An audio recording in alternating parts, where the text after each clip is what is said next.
sunset dari desa Litong Nuka Huta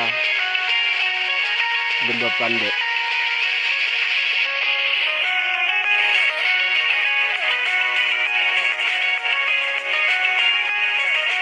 Kita tunggu sampai matahari terbenam ya.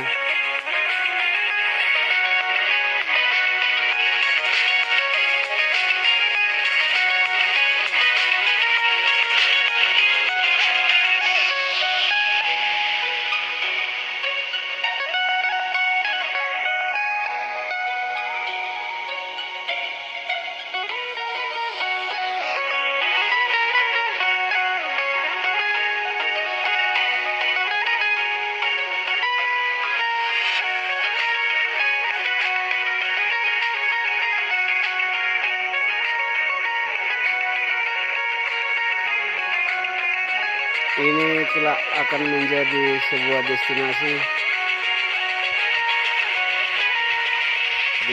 baru di Kabupaten Samosir karena view-nya memang bagus.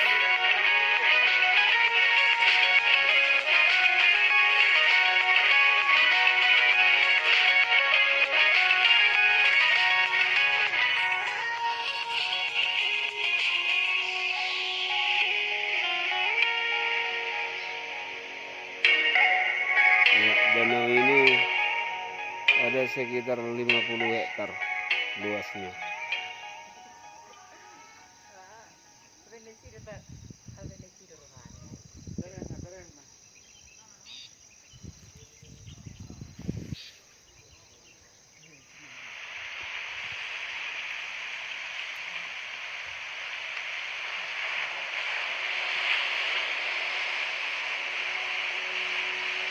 Ya, nanti kita lanjut lagi.